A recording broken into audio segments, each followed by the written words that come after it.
Let me ask you a little bit about immigration and whether you think immigration is a problem here in South Carolina. Well, I mean, immigration is just too many people coming into our state. Look at the traffic on the roads. And that's the fault of immigration, pretty much? Yes.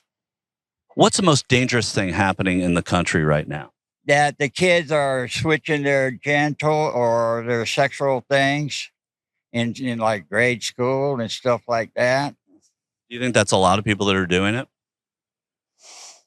One's too many. So yeah, I gotta say yeah. But one, not even if the child, has a say in it, just whatever the parent says or whatever the school does, What's the scariest thing happening in the country right now? Letting all the immigrants come in. I think that the wall should continue to be built. They're taking all the people's jobs, and that's my number one thing. Even in South Carolina, 2,000 miles from any border? Even so, you go to the flea market in Somerville, nothing but Mexicans. Is that exciting, though, in a way, too? Because that's the American story?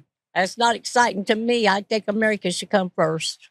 But many of them are Americans once they have children here and they're generationally move on. What do you see as the biggest danger in America that nobody's talking about right now?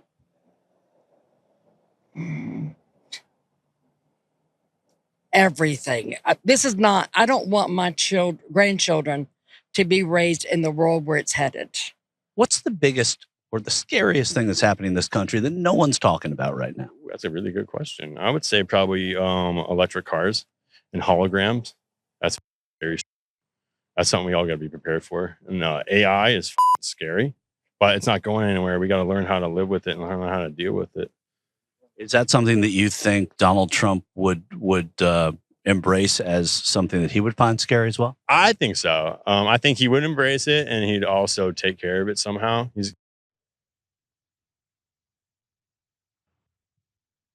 The man said, electric car. I'm sorry, y'all. And holograms, sir.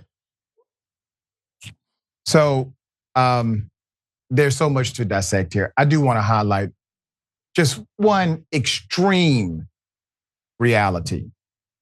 While individuals who support Trump continue to just echo the talking points of Sean Hannity and say things like, they're taking all of our jobs. You do realize that it's actually automation. Automation takes way more jobs than anything else combined. And when automation is affixed into the workforce, automation, when you go to a local store and there's no cashier, it's a machine, those jobs don't come back. They're gone forever. Automation takes more jobs than anything else. And here's the other reality. While we can wax poetic about those who are in the country without documentation, please understand the same federal law that makes it illegal for them to work without documentation makes it illegal for the company to hire them. But we never see the CEO, the COO, the hiring director, the HR manager. None of them are arrested. None of them are placed on the local news. Why is that?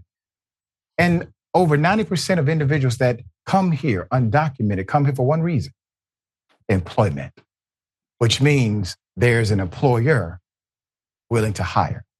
But in that tapestry of cause and effect, the only individuals are blamed are those who are trying to work to support their family.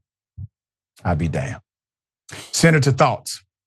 Yeah, you're giving me flashbacks, Doc. When I was in Ohio Senate, my Republican colleagues chose to introduce legislation in Ohio that would penalize the immigrant, the person coming in, the person trying to get the job. Your point about what about the employer? They had nothing in the bill about the employer, but only the individual trying to seek employment. I went ham in that committee over that. But again, the imbalance and putting a value on whose life and livelihood is worth more instead of going to the source. The source is, in fact, the employer. If it's illegal, it's illegal. So the employer should bear the greatest amount of culpability and not necessarily the individual, not have the greatest culpability. But yeah, Doc. Yep. This is what they do. And that's the cause and effect relationship between lies and influence, right? Yes. Lies and influence.